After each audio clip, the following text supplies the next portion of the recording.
Check out Paddy's Rewards Club. Place 5 bets of £10 or more across any sport in a week and get a £10 free bet the next week. Paddy Power, you beauty! Max £10 bonus per person per week. Excludes shop bets. Selected odds. Conditions and exclusions apply. 18 plus. BeGambleAware.org.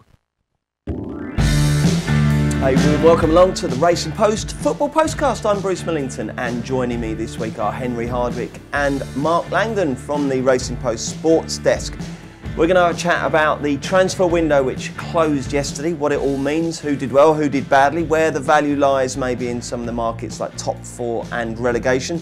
Then we've got 5 live Premier League games for us strewn across the weekend. That'll be good. We'll be looking at the 5 non-televised games as well, plus all the value lower down the leagues and right across Europe. And of course, you've got the chance to win a free £25 or €25 bet from our sponsors, Paddy Power.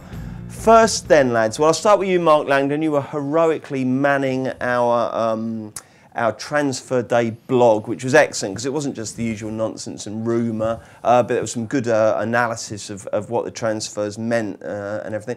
But just, I mean, sum up overall, Mark, were you surprised by how much or how little activity was done? I was surprised by how little activity there was lower down the league, given, every sort of day it feels like you're told how important it is to stay in the Premier League. You had the Huddersfield owner coming on Sky Sports News about lunchtime saying, "Oh no, we're done."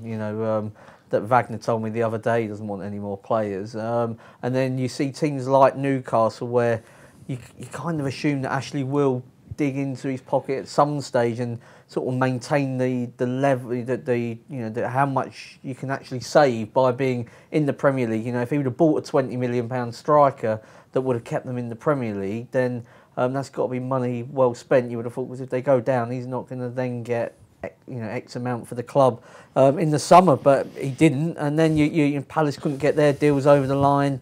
West Ham ended up making a profit by selling AU and bringing in a Championship forward. So I was surprised maybe down the bottom that so few teams, and in the end you'd say someone like Daniel Sturridge could be the difference maker for West Brom. They brought in a real quality player, and some of the others haven't. Absolutely. Henry, you were so glued to it, you went off down the pub and played darts rather than sit there watching the Yellow Fest on Sky Sports News, didn't you? Yeah, we got our business done, yeah. It's quite interesting actually, because as Mark was saying, lower down the leagues, sort of big deals between the top clubs in the league would have, been pretty rare a few seasons ago, but it's always the dynamic has changed where, the smaller clubs don't necessarily have to sell now because of the influx of TV money. So it is difficult to prize the players away from them. But yeah, obviously there was more activity with the bigger clubs, but it just seemed all the time that, a lot of teams weren't prepared to let anyone go unless they lined up a replacement, and it is obviously a merry-go-round situation. It was, and I think the relegation situation is very interesting now because there are so few teams that you say are definitely down now, and so many teams that could definitely go. We'll have a look at that in a minute, but first we'll look at the top of the Premier League table as a result of January becoming February and the fact we now can't buy any more players, however badly a team might need them. Let's look at the sack race. This is Paddy Power's prices. 4 to 6, Mauricio Pellegrino. 3, Rafa. 100 to 30, Antonio Conte. 10 to 1, no manager to leave, and 20 to 1, Bar. Mark, what's your reading of the sack race at the moment? I think I've said this many times, but Benitez just looks a little bit short. I know what I just said there about Newcastle not spending, but I mean, he stayed in the Championship. He stayed in the summer when he wasn't given the promises. He's hung around until now. Almost feels like he's got a bit of a free hit at it. And if he keeps them up, everybody says, "Wow, Rafa, what a job he's done." And if he doesn't, he can just look at Mike Ashley and say, "Well, you didn't give me the finances." So, and he'll get a good job in the summer. Oh yeah, I mean, yeah, he's definitely got a reputation that can sort of take him, to anywhere he wants to go. Really, at a certain level, anyway. What about Conte? Because away from the main business of working out who might sign for who doesn't, actually some football broke out last night. Yeah, and that Chelsea Bournemouth result was an absolute incredible jaw dropper. Yeah, wasn't it really was. I mean, but I am struggling to see how long Southampton can stick around with what's going on there. I mean, they're on such a bad run. I think he is a worthy odds-on favourite. I just tend to think that Conte will be throwing out these hand grenades until the end of the season and then go. Although Abramovich has got rid of people Abramovich before. Abramovich sacks people for less than that, hasn't he? He does. I just feel like the Southampton manager can't have too much I mean, there's definitely something going on at Chelsea. I mean, even just through the transfer windows, the players that they were being linked with. I mean, Abramovich doesn't seem too keen to put the money in, maybe. You know, and then that's telling on the field. Maybe Abramovich is thinking, well, I've put enough money into the club now, and you know, by now we should, you know, where are these young players that they've?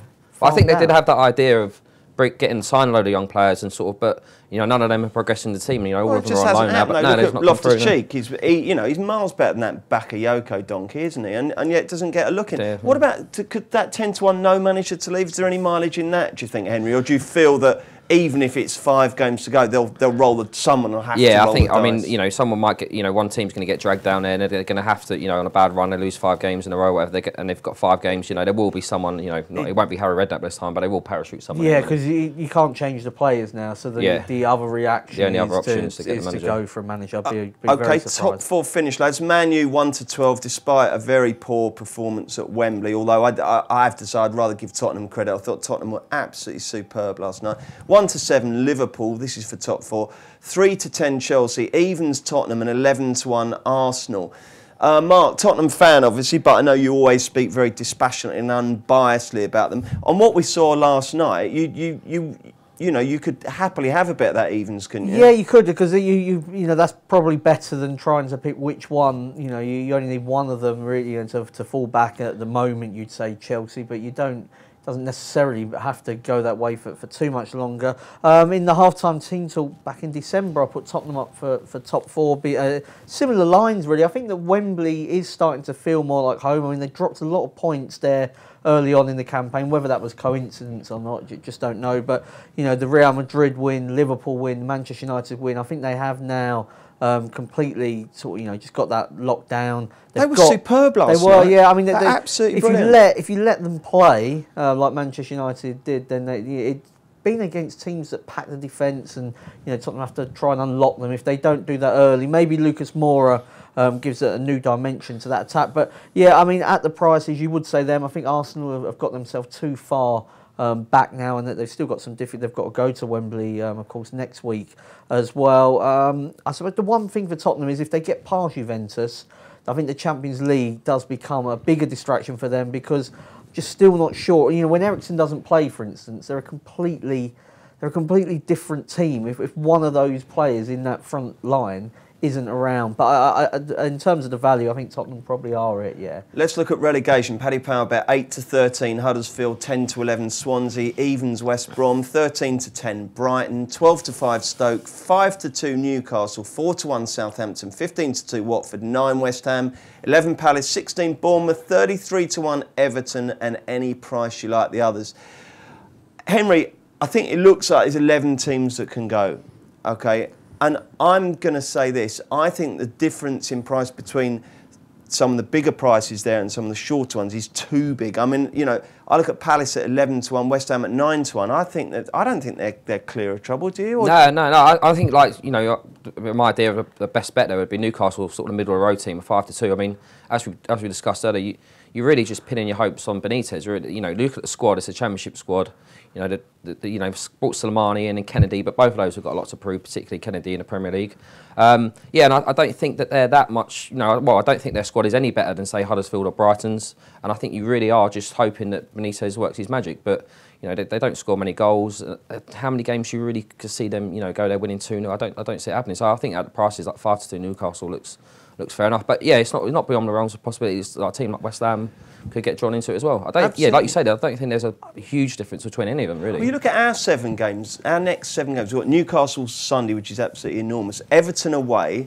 Then we've got Tottenham, Chelsea, Man United and Liverpool, and Huddersfield in between. I mean, that's a pretty daunting run, that, Mark, isn't it? Yeah. Now, the last 6, we don't have to play any of the big 6 in our last 6, but you know, what position is a team like Palace going to be in? You know, they could be. We've done quite well against big teams already this season. I mean, with the exception of Arsenal. You know, I mean, I was looking at Southampton. I mean, a team on paper that you sort of say is better than, you know, Newcastle or whatever, but there's a lot of reputation in that 4-1 price. Yeah, they've won one of their last 16 matches in the Premier League. You know, they don't appear to be winning any. You know, I think they're all right at kind of not losing, and maybe that will be enough. But you know, trying to win games like they failed to beat Brighton at home last night. You felt like that was a really good opportunity on the back of a decent performance against Tottenham. They've then won in the FA Cup 1-0 against an injury hit Watford. You know, it really was a good chance for them. I mean, they've left themselves a little bit short up front. So if Corrido from Monaco doesn't hit the ground running, they are left with the same forwards that they've not been able to trust, you know, in the campaign so far. Like Palace and you know, you look at Palace and you think they've got a performance that they could produce a performance and beat a team, you know. But when you don't really get the same feel as Southampton. Even Swansea, you look at them and you think, you know, they might get bashed 5-0 by Man City, but you know, next week they'll come out and they can produce a performance. Liverpool. Yeah, you know, you don't really get that feel with Southampton at all. Yeah. No, that's fair enough. Okay, who are our three? I think Huddersfield are bankers. Yeah, I looked at Huddersfield to finish bottom, and I thought 3-1 was quite big. I mean, they are on a tailspin. Yeah, they are, and you know, this is a team that was expected to struggle. Had a surprisingly good start, but played like kind of most people expected them to. Now for and they're starting to get bashed time. As well, aren't they? They are, yes. I mean, I'd go for them. I wouldn't back them, but I think if you're looking for three to go down, I think Swansea probably are. And then just for a bit of value, either Southampton or Stoke, and maybe you'd say at the prices is Southampton. So yeah, I think West Brom can get out of it with Sturridge on board. Who are your three, Henry? I'll go with Huddersfield, Swansea, Newcastle. Okay, chaps, excellent stuff. We'll be back looking at the live games in just a jiffy. Check out Paddy's Rewards Club. Place 5 bets of £10 or more across any sport in a week and get a £10 free bet the next week. Paddy Power, you beauty! Max £10 bonus per person per week. Excludes shop bets. Selected odds. Conditions and exclusions apply. 18+. BeGambleAware.org. Right, we've got some terrific Premier League action this weekend, and the live fare starts at 12:30 on Saturday at Turf Moor. Burnley versus Man City. Paddy Power bet, and like I say, we're quoting our sponsors Paddy Power prices, but other prices are out there, and some will be bigger than the ones you hear during this show. 10-1 Burnley, 9-2 the draw, and 1-4 Man City. Now then, Mark, where do we stand with Burnley? Because they've obviously banked enough points, you'd think, to stay up. Haven't they? Yeah. But they're dogged, aren't they? And there's a lot to like about them. Will Man City go there and just be too good, do you think? Yeah, I do. I mean, I think with Burnley, you know, people were saying when they were winning all their games, you know, this can't last, and you get crazy people talking about Champions League because Leicester won the Premier League. You know, I mean, the reason that was so astonishing is because it won't happen again, and that's why they were the price they were. Burnley, you just can't keep winning games 1-0. It's too difficult for a team like Burnley to do that because your defence can't hold out. They've got very little up front. They don't create that many chances. They've got a few injuries before the latest one. I mean, he's somebody that actually has got a little bit of quality and a bit of class in him. And there was talk about him maybe missing the World Cup, actually. He's got quite a serious injury for Belgium. I was looking at Man City to win to 0. Obviously, it is a nervous bet with City, but defensively, they've actually got the best away clean sheet record in the Premier League. 7 away clean sheets. Laporte gives them another defensive option in there. Do you like him, Mark? Yeah. I mean, you'd hope so, wouldn't you, for a £50-odd million centre-half, but he's somebody that can play. That's what Guardiola wants. He's uncapped at the moment, but the reason for that, it's been a bit of a tug-of-war between Spain and France, which isn't a bad tug-of-war to be involved in, really. When he eventually kind of nails his colours to one of those two countries, you know, you'd imagine he'd become a key member of that team going forward. Yeah, I mean, I think City will win reasonably comfortably. No Sane, it could be maybe not as exciting as usual because they can't stretch teams with quite the same breathtaking pace down the wings, but still with Aguero, Sterling, De Bruyne, I expect City to win and City to win to 0. City to win to 0. What have we got? About the even money, Mark. Even money. Okay, Henry, what's your view on this one, mate? Yeah, I do think City will win, but I think it might take them a while to break Burnley down. So I like first goal after the 24th minute. You've been using that one a bit, Mark, haven't you, this year? City don't often score in the first 20 minutes. No, I mean, it took them, you know, close to half time. Both League Cup ties against Bristol City's break them down. Both the games at Burnley, it's gone over that mark. in the FA Cup and the league. And I just think with City, I'm not saying their level's dropped, but I think that, you know, the same players have played a lot of games recently. You know, obviously getting into late stages of all the cups. Sane's obviously injured. He tried to rest Aguero against Cardiff in the cup, but had to bring him on because Sane got injured. I just think, you know, I'm not saying that their level's dropped, but I think it's, you know, it's a big ask for them to keep performing at such a high level with that intensity all the time. Yeah, I just think Burnley, you know, they're a dogged, solid side, and I think they can hold them out for 24 minutes at least. I'll tell you what, in a couple of weeks' time, Guardiola's going to be in the lovely position as the fixtures pile up of being able to use the Premier League fixtures as an absolute resting time. I think was he saying they need 6 wins? I mean, I think he said last night 6 more wins, which, I mean, given they've got quite a few easy home games to come. I mean, yeah, I mean, it will be a case of resting for the Premier League, and he's still got Jesus to come back very soon. I mean, he'll come back absolutely fresh, and then in April he's got one of the world's best left backs, Mendy, to come back as well. I mean, they've won the league virtually without him, haven't they? I mean, he might not get him with Delph playing. Might not get him. Delph and Zinchenko as well. Zinchenko, yeah, he's good, isn't he? Yeah, they've got some options. OK, at 5:30, it's Arsenal versus Everton, and Paddy Power bet exactly the same on this game as they do the other one in terms of Arsenal also 1-4. It's also 9-2 the draw, and the outsiders in this case, Everton, are also 10-1. I have to say, Henry, you're an Arsenal fan, but that 10-1 Everton is winking seductively at me. Yeah, I certainly wouldn't be, you know, steaming into 2-7 Arsenal. I think that goals here, over 2.5 goals, I think the price looks fair enough. I mean, Arsenal scored at least 3 goals in 8 for the last 10 matches. Although they've got, you know, huge problems with, you know, mainly the goalkeeper really, and, you know, Czechs somehow they've managed to end up with the 2 worst goalkeepers in the league. Czech and Ospina. Yeah, Hennessy's probably the third. Yeah, we'll probably get him in the summer. Fabianski and Szczesny are doing really well. Better than what we've got. And Czech's one of the untouchables, isn't he? Yeah. You cannot criticise Petr Cech. It's unbelievable. I know it was mainly off the field issues with Szczesny, but I mean, to sell him and keep Czech was absolute bonkers decision in my view. But you know, they've obviously, you know, they've done okay in the window. They've signed, you know, attacking talent. They've got plenty of goals in them. You know, in Everton, I know Sam Allardyce is coming, but they haven't kept a clean sheet in the last 6 games. They've conceded 12 goals in those games.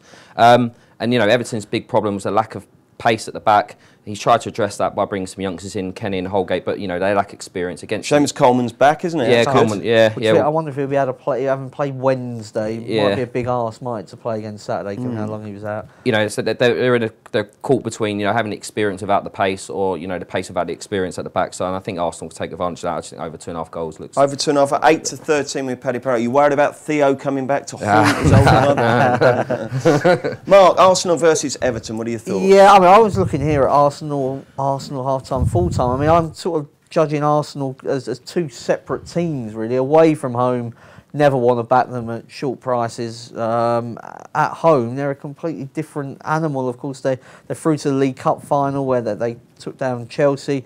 They've won 9 of 12 at home in the Premier League at the Emirates. The 3 they didn't beat: United, Liverpool, Chelsea.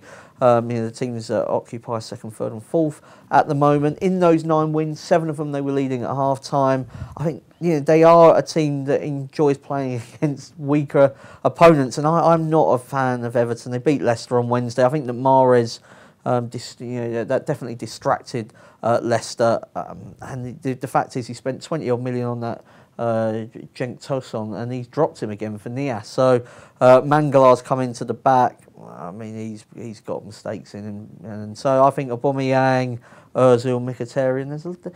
For a team that lost to Swansea on Tuesday, it feels like Arsenal have kind of picked themselves up quite well in the last couple of days with Ozil's new contract. Not a lot's been made of Ozil's new contract. I mean, that, you know, everyone's saying, you know, it's pathetic the way Wenger's going to let Sanchez go for nothing and Ozil's going to go for nothing. But Ozil's signed on now. Yeah, so I mean, apparently it's an absolute fortune, but you know, if they were to if you replaced him, transfer fee, and then have to pay somebody 150 grand a week or whatever, it'd cost you even more. So, you know, I think next season that sort of Ozil, Mkhitaryan, Aubameyang front 3. I don't know where it leaves Lacazette necessarily, but that front 3's got real potential. Do you suspect that Wenger might get more out of Mkhitaryan than Mourinho managed to, Mark? Well, it just sort of feels more like an Arsenal player. I mean, is that Wenger getting any more out of him, or just Mourinho? I'm not sure that Wenger gets the most out of anybody anymore. But, I mean, Mourinho didn't use Mkhitaryan correctly. There's no doubt about that, absolutely. So, I mean, he can't do any worse than he did at Manchester United. OK. Right, let's look at the other 3 o'clock games then. So we've got 5 matches, and obviously a lot of them do have a bearing on what's going to happen down at the bottom of the table at the end of the season. So we'll start with West Brom versus Southampton. Not quite sure what order this is in. I think we're going in reverse out. No, it's not even reverse out. I'm just going to say the game and you say your thoughts. 6-4 West Brom, 2-1 Southampton, 21-10 the draw. Henry, very quickly. Yeah, West Brom, I think a fair price here. I mean, obviously Southampton are struggling. You know, West Brom were buzzing after the win against Liverpool in the Cup, and they look like they've got a decent front line there with Sturridge coming in, added to Rondon and Rodriguez. Yeah, I like West Brom. I just will say, and I said it in the column today, within all the mess that was going on with the VAR last week, I thought Rodriguez was absolutely superb, wasn't he? Really played well. Who do you like here, Mark? I like the draw. I mean, I've been negative about Southampton, but they have drawn 7 of their last 11 in the Premier League, and we've seen, I think, a lot of these teams when they're playing each other, you know, when you are drawing with 20 minutes to go, I think managers are saying a point, yeah, we won't risk the 3, we'll just take the 1. OK. Huddersfield beat Man U on their own mid-in earlier in the season, but Man U are 1-8 to exact revenge. 13-2 the draw, 25-1 Huddersfield, Mark. Well, Huddersfield failed to score 10 of their last 12 away matches against top-flight opponents. United, I'm expecting a reaction, a defensive reaction. United to win 2-0. Henry? Under 2.5. There's only 2 games at United in the last 14. United have scored more than 2 goals. As Mark said, Huddersfield are pretty toothless away from home, so yeah, under 2.5. OK, next we have Bournemouth versus Stoke, and it's evens. Bournemouth 11-4 Stoke, 5-2 the draw. Henry Hardwick. Over 2.5 goals. There's been 49 goals in Bournemouth's last 15 games. Stoke have only got 1 clean sheet away from home. I think over 2.5 looks banker. I was looking at Callum Wilson to score first, 4 in 7. Could he be a late runner for the England World Cup squad? Oh, there's always one. Well, there isn't always one, but sometimes you get one. You got Vardy, Rashford, and Kane. Sort of. I suppose Rashford may not pick himself, but I'd be surprised if he doesn't go. So there's 3. Usually you go with 4. I mean, it could be anyone at the moment. My worry with Southgate, though, is that he's just so sort of, I don't know, he just doesn't seem to take any chances, does he? It's harder to get out of the squad than it is to get in it, isn't it? I think he's been sort of more risk-averse. Maybe I think he's taken more chances than some of the other ones. Who's going to be goalie for the first game, Henry? Got to be Pickford, sure. Yeah, but I mean... can't be hard. It can't be hard. If you can't play for West Ham, how can you play for England? Yeah, but because he said when Wilshere wasn't playing for Arsenal, if he's not playing for Arsenal, we can't play for England. I mean, surely that rule must apply about by 5 times. Well, you think so? Yeah, you would think so. Yeah. I mean, I personally think Butland's the best of the lot. He's not had a great season, though, has he? No. I mean, he's been playing for.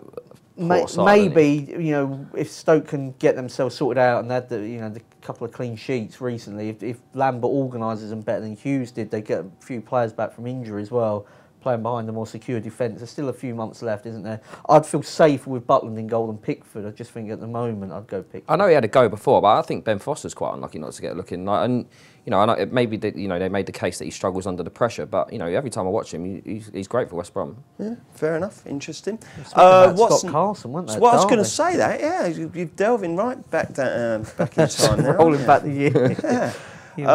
Leicester City Football Club 4-6 to beat Swansea, who are 4-1. It's 13-5 the draw. Mark, who's going to win this? I thought Leicester were okay. You can get a bit better than 4-6 out there. Just think with Swansea, 2 really big results on the spin in the Premier League. Not often you get teams down the bottom that can do that 3 weeks running, 3 matches running. They still are, I think, essentially, real big relegation candidates. I'll go Leicester. Do you remember Steve Palmer's thing where he used to look at the nicknames and see who'd win out of them? So Fox versus a Swan. That's about as long as you can get. Yeah. Henry, what do you think? Right. Just Leicester. A slight concern about the Morris situation, how that affects them, but it's a different kettle of fish with Swansea away from home. So yeah, Leicester. Okay, and the final game of the 3 o'clock kickoffs is Brighton and Hove. Albion at 13-10.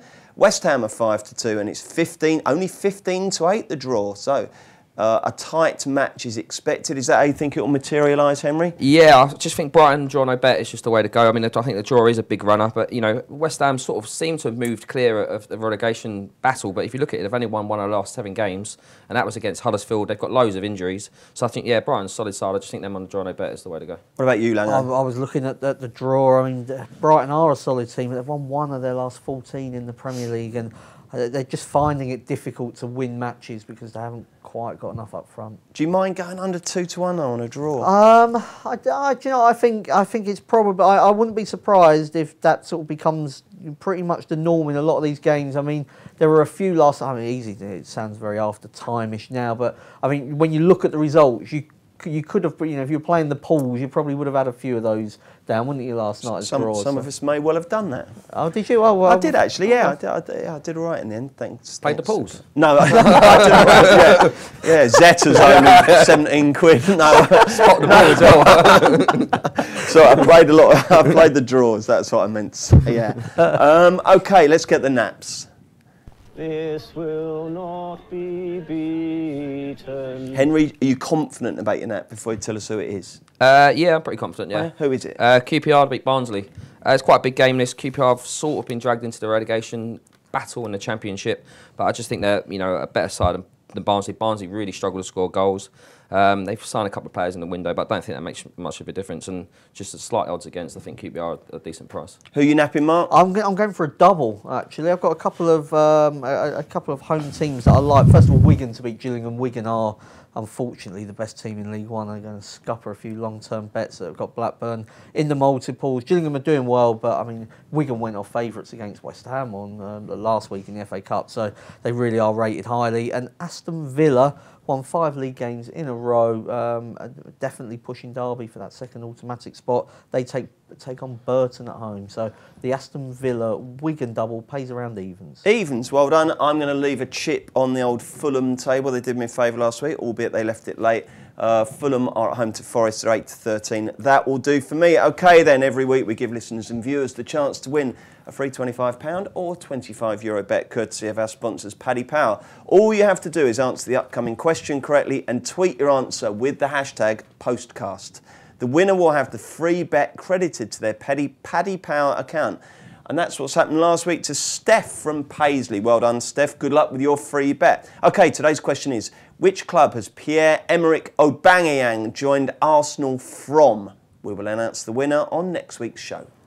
Check out Paddy's Rewards Club. Place 5 bets of £10 or more across any sport in a week and get a £10 free bet the next week. Paddy Power, you beauty! Max £10 bonus per person per week. Excludes shop bets. Selected odds. Conditions and exclusions apply. 18+. BeGambleAware.org. Welcome back to the Racing Post Weekend Postcast. Bruce Millington, Henry Hardwick and Mark Langdon looking ahead to 2 live matches on Sunday and 1 on Monday. The first of them takes place at 2:15. Why is it 2:15, Mark? Yeah, I've absolutely no idea. Normally 1:30 and 4:30, but it's yeah, I don't know if it. I mean, I'm snookered on that. Okay, fair enough. It's not often I manage to ask Mark a question about football that he doesn't know. But anyway, 2:15, Selhurst Park. Crystal Palace versus Newcastle. Paddy Power make Palace evens. The draw is 23-10. And it's 11-4 Newcastle. Henry, what's going to happen here? Yeah, I thought evens Palace was fair enough. They've got quite a lot of attacking talent there. They've got Zaha and Townsend that cause problems. I know Benteke, hasn't really done it, but he's back to scoring form against West Ham in midweek. He should really score goals. He's got plenty of good service going in there. Newcastle have scored just 4 goals in the last 6 Premier League matches. Obviously, they're hoping on Kennedy and Slimani coming in, making a difference, as we've already discussed. But I don't think they're really going to improve them too much. And I think even Money Palace looks fair enough. What do you think, Mark? Yeah, I thought Palace were fair as well. I mean, Slimani's injured, isn't he? So it shows how desperate Newcastle got in the final day of the transfer window, that they've loaned a forward that's injured at the moment and can't play against Leicester. So, I mean, I think they're talking about him only playing 10 games. I think he'll make a difference for them, but the fact he can't play in this one, Palace have got a lot of quality going forward. And you take out the really bad start they had under Frank de Boer, they're a mid-table team, a comfortable mid-table team at that, and Newcastle are fighting against relegation. Palace looks... I mean, you take out home advantage, you're almost saying there's not that much difference between Palace and Newcastle. I'd beg to differ, really. Lovely, that's very encouraging. 4:30, game of the weekend, Liverpool versus Spurs. This should be an absolute cracker. And it's... Hang on a sec, my wife's trying to call me. Go away. Evens Liverpool, 23-10 Tottenham and 13-5 the draw. Mark, you go first. Yeah, Liverpool to win and over 2.5 goals, around about the sort of 15-8 mark. And I mean, Liverpool have won 20 games this season. 19 of those have come with over 2.5 goals. So I think you're better off just ignoring them ever to win the game. Just get on this over 2.5. You know, if not often they keep clean sheets, but if they do, they normally rack up a score at the other end. And I just think with Tottenham, they played on the Wednesday. It may have looked easy against Manchester United, but there was a reason why United kept giving the ball away, and that's because Tottenham were working extremely hard. And Liverpool had an absolute stroll up against Huddersfield on Tuesday, and I do think that makes a difference in terms of preparation and sort of the energy levels. And Tottenham away from home to the big teams didn't turn up at Arsenal. Barely created a chance at United, albeit Kane was injured. He can rotate a bit now, though, can't he, Mark? I mean, he can bring in Rose. He's got options at right back. Isn't Alderweireld close again? Yeah, but I think it's in the key midfield area, that central midfield area, where Dembele, they're a much better team when Dembele's at it and Dyer's alongside him. And, Dembele finds it difficult to play against teams that press him. He's just on the turn, I think, when teams press him, he was absolutely horrendous at Manchester City, as most of them were. It was a really difficult game, but Liverpool probably the one team, if anybody plays like Manchester City do, it's Liverpool. And I mean, Tottenham were battered at Anfield last season. They were battered at Manchester City this season and last season when they got the 2-2 draw. They do not like it when teams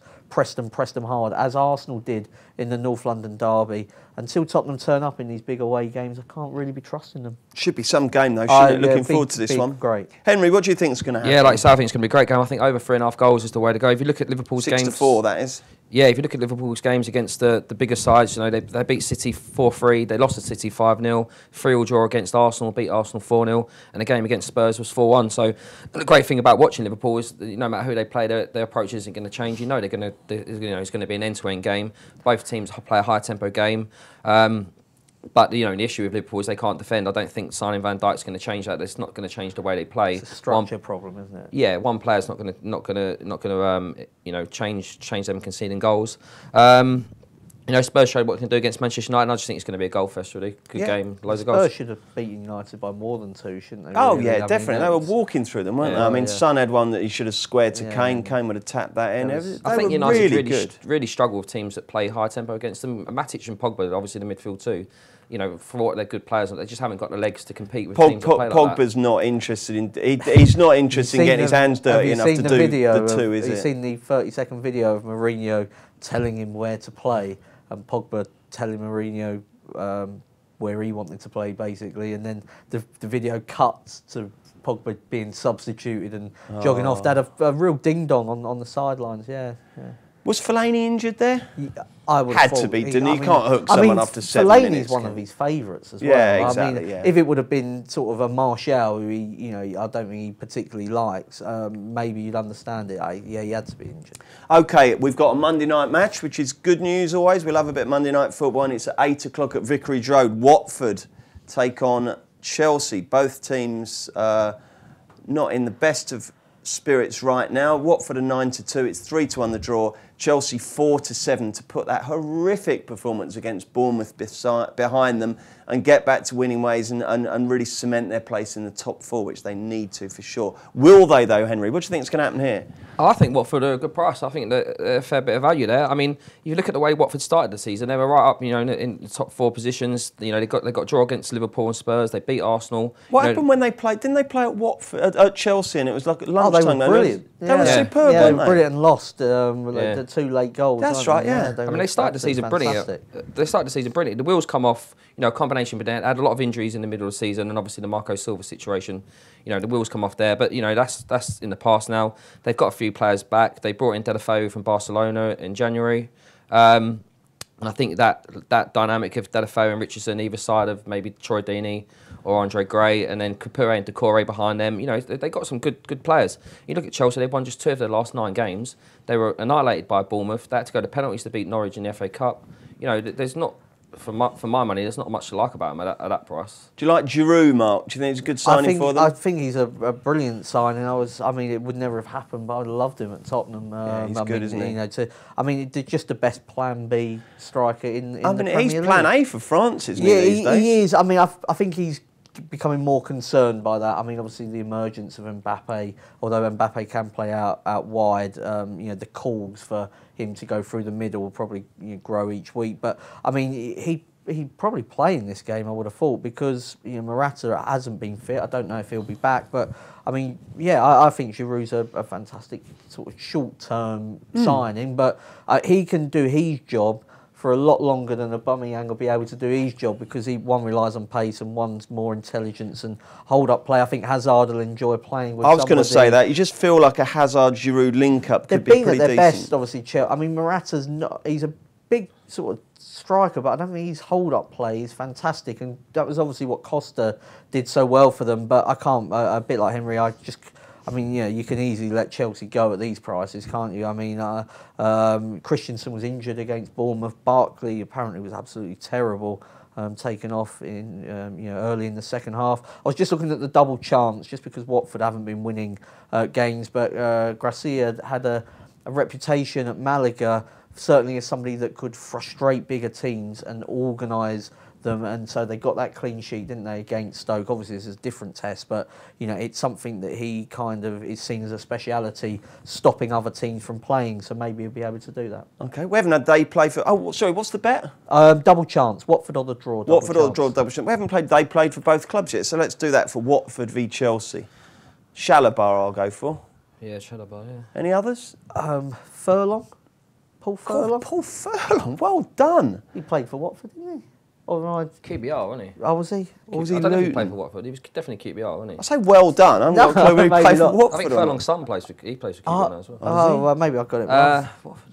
Not many, is there? No. Blimey. Okay, well keep thinking, wrong. lads. And meanwhile, I'll plug. I was hoping it was going to be Liverpool v Spurs. Yeah, no, we're no shortage there. But Watford, Chelsea, that's a tough one. Even producer Jack hasn't got one for us. No, nothing doing there. Okay, well listen, we'll be back next Thursday when we'll be looking at another great weekend of Premier League action headed by Tottenham versus Arsenal at Wembley. So join us for that. Thank you, Henry. Thank you, Mark. Don't forget, if you do enjoy listening to the Postcast, just make sure you rate, review and subscribe on iTunes. Check out Paddy's Rewards Club. Place 5 bets of £10 or more across any sport in a week and get a £10 free bet the next week. Paddy Power, you beauty! Max £10 bonus per person per week. Excludes shop bets. Selected odds. Conditions and exclusions apply. 18+. BeGambleAware.org.